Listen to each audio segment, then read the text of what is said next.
జంతర్ మంతర్ దగ్గర కూడా ఎన్ని ధర్నాలు చేశారు, మొత్తం అన్ని పార్టీల్ని కూడా ఏకం చేశారు. నేను ఇవాళ ఒకటే అంశం నిజంగా నాకు చాలా చాలా బాధ అనిపించింది. ఏపీ రీఆర్గనైజేషన్ యాక్ట్ 2014 ఆ యాక్ట్ తీసుకొచ్చినప్పుడు అందులో ఆంధ్రప్రదేశ్ రాష్ట్రానికి స్పెషల్ కేటగిరీ స్టేటస్ లేదు, రెండోది ఆంధ్రప్రదేశ్ రాష్ట్రానికి ఒక స్పెషల్ ప్యాకేజ్ కూడా లేదు. అప్పుడు రాష్ట్రం విడిపోయేటప్పుడు ఇదే చంద్రబాబు నాయుడు గారు ఆంధ్రప్రదేశ్కి నుంచి హైదరాబాద్ వెళ్ళిపోతుంది కాబట్టి ఆంధ్రప్రదేశ్ రాష్ట్రానికి ఒక 5 లక్షల కోట్లు 6 లక్షల కోట్లు స్పెషల్ ప్యాకేజ్ వచ్చే ప్రభుత్వం ఇవ్వాలి అని చెప్పి ఆయన డిమాండ్ చేయడం వాస్తవం కాదా అని అడుగుతా ఉన్నా.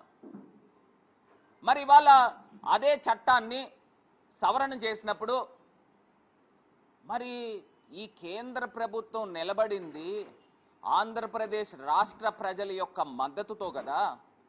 మరి ఆంధ్రప్రదేశ్ రాష్ట్ర ప్రజల మద్దతుతో నిలబడినప్పుడు ఈయన ఈ చట్టంలో అమరావతి క్యాపిటల్ చేశారు, బాగుంది, దానికి ఒక 2 లక్షల కోట్ల రూపాయలు ఖర్చు అవుతుందని చెప్పిన వ్యక్తి చంద్రబాబు నాయుడు గారు. మరి ఆ 2 లక్షల కోట్లు కేంద్ర ప్రభుత్వం భరించాలి అనే అంశాన్ని ఎందుకు ఇన్క్లూడ్ చేయలేకపోయారని అడుగుతా ఉన్నా. ఎందుకు చేయలేకపోయారండి? ఇవాళ ఆంధ్రప్రదేశ్ రాష్ట్రానికి ఎన్ని లక్షల కోట్లు ఈ 2 సంవత్సరాల్లో చంద్రబాబు నాయుడు గారు చేశారని అడుగుతా ఉన్నా. నాకు తెలిసి మా దగ్గర లెక్కలున్నాయి. 3,34,000 కోట్ల రూపాయలు ఈ రోజుకి ఆయన అప్పు చేసిన సందర్భం. మరి 3,34,000 కోట్లు ఇంకా 3 సంవత్సరాలు ఉంది ఈయన ప్రభుత్వం. అసలు ఎన్ని లక్షల కోట్ల రూపాయలకి ఎగబాకుతుంది? ఇదే అమరావతికి 2 లక్షల కోట్లని చెప్పిన ఈ చంద్రబాబు నాయుడు గారు 2 లక్షల కోట్ల రూపాయలకి వడ్డీ ఎంత అవుతుందండి? సంవత్సరానికి మనము రూపాయి వడ్డీ లెక్కేసుకుంటే 20,000 కోట్ల రూపాయలు అవుతుంది.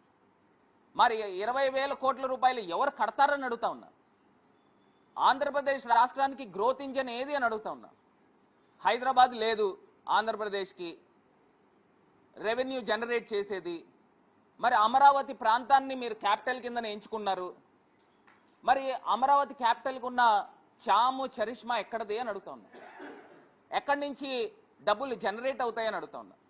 జగన్మోహన్ రెడ్డి గారు ఆ రోజున 3 క్యాపిటల్స్ అనే అంశంని ఎందుకు తీసుకొచ్చారు అని అంటే, అప్పుడు విశాఖపట్నము ఒక మెట్రోపాలిటన్ సిటీ, ఒక గ్రోత్ ఇంజన్ లాంటిది, ఒక పోర్ట్ ఉన్న ప్రాంతము. ఆ పోర్ట్ ఉన్న ప్రాంతంలో బయట రాష్ట్రాల నుంచి కూడా జనాలు అక్కడికి వచ్చి నివాసం ఉంటారు. ఒక హైదరాబాద్తో కానీ బెంగళూరుతో కానీ చెన్నైతో కానీ ఇలాంటి రాష్ట్రాలతో విశాఖపట్నము ఒక 5 సంవత్సరాల్లో 6 సంవత్సరాల్లో పోటీ పడుతుంది అనే ఉద్దేశంతో విశాఖపట్నాన్ని ఎగ్జిక్యూటివ్ క్యాపిటల్, అమరావతిని లెజిస్లేటివ్ క్యాపిటల్, కర్నూలు ప్రాంతాన్ని జ్యుడిషియరీ చేయాలని ఆయన ఉద్దేశం. అంటే ఇది వికేంద్రీకరణ అవుతుంది. మరి చంద్రబాబు నాయుడు గారు అమరావతి దగ్గర తీసుకుని వచ్చి 2 లక్షల కోట్ల రూపాయలు పోస్తా ఉన్నారు. నేను అమరావతిని మళ్ళీ చెప్తున్నా, మేము అమరావతిని వ్యతిరేకించట్లేదు.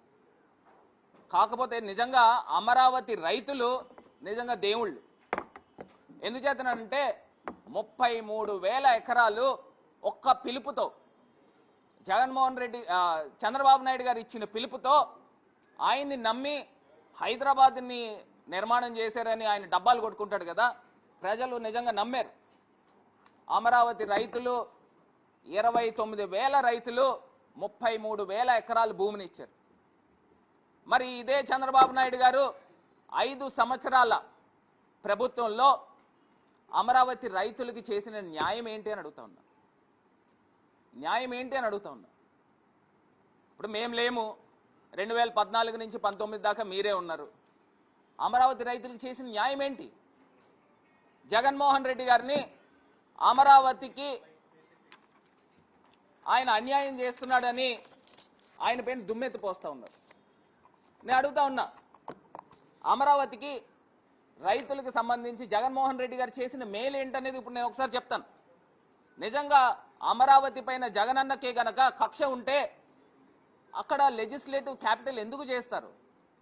అదేదో ఆ రోజే మేము వైజాగ్ని క్యాపిటల్ అని చెప్పి అనౌన్స్ చేసేద్దాం కదా. కాకపోతే అమరావతి రైతులు కొన్ని వేల ఎకరాలు ఇచ్చారు, వాళ్ళకి కూడా న్యాయం జరగాలి అనే ఒక ఉద్దేశంతో అక్కడ లెజిస్లేటివ్ క్యాపిటల్ చేశారు.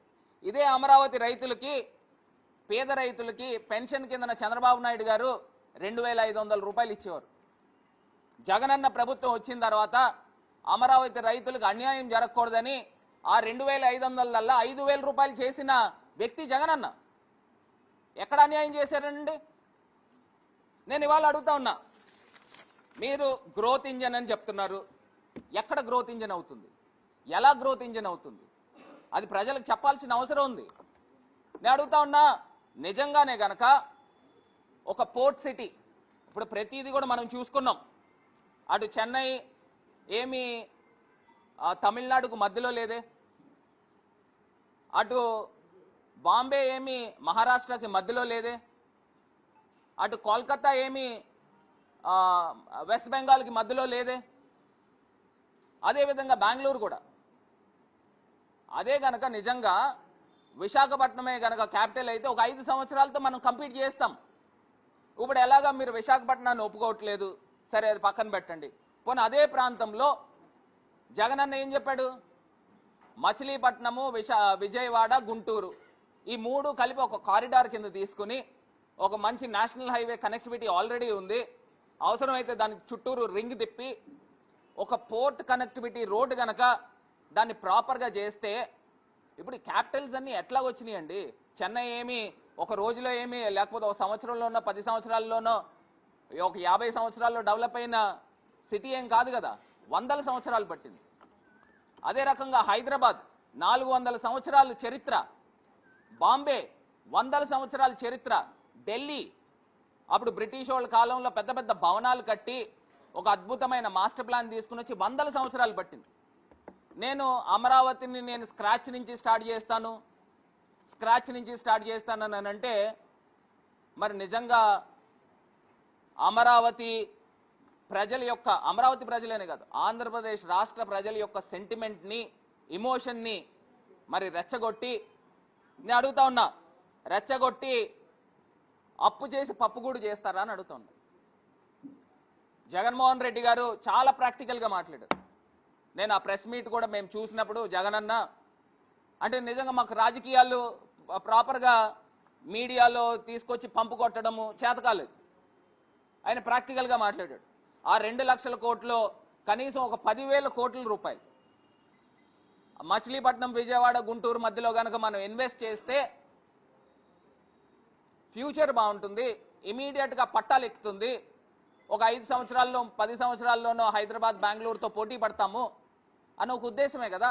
ఒక పోర్ట్ ఉంటే అది చామ్, అది గ్రోత్ ఇంజన్ అవుతుంది.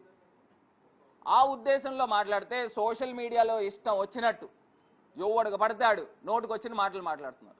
నేను ఇవాళ అడుగుతా ఉన్నా, భావితరాల యొక్క ఫ్యూచర్ని దృష్టిలో పెట్టుకుని ఇవాళ మేము తిట్లు తినడానికి కూడా రెడీయే, కానీ భావితరాల యొక్క ఫ్యూచర్ని దృష్టిలో పెట్టుకుని, మన పిల్లల యొక్క భవిష్యత్తును దృష్టిలో పెట్టుకుని జగన్మోహన్ రెడ్డి గారు ఒక గ్రోత్ ఇంజన్ కావాలండి.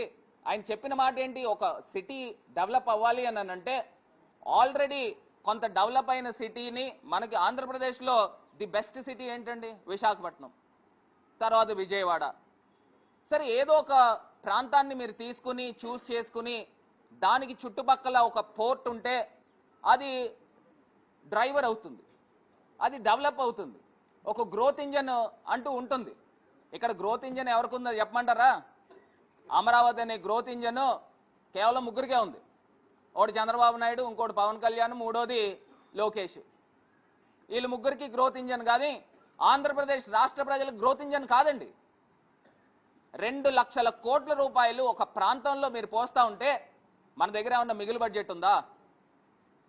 పోనీ మీరు ఏదన్నా పోరాటం చేసి కేంద్ర ప్రభుత్వం దగ్గర నుంచి లక్షల కోట్లు ఏమన్నా తీసుకుని వస్తున్నారా? మీరు చేసేది ఏంటండి? అప్పు కాదా? అప్పుల మీద అప్పులు చేస్తూ ఉన్నారు, అప్పు చేసి పప్పు కూడా చేస్తూ ఉన్నారు. ఒక పక్కన చంద్రబాబు నాయుడు గారు లాస్ట్ టైం ఏం చెప్పాడు? నాకు సంపద సృష్టించడం తెలుసు, నేను సంపద సృష్టించి పంచుతానన్నాడు. ఇప్పుడు అమరావతికి మళ్ళీ ఆయన చెప్తున్నాడు, ప్రతి మీటింగ్లోనూ చెప్తున్నాడు, నేను మీకు పథకాలు ఇవ్వాలని అంటే నేను అప్పు చేయాల్సి వస్తుందని. మేము అదే కదా చెప్పాము ఎలక్షన్ ముందు కూడా.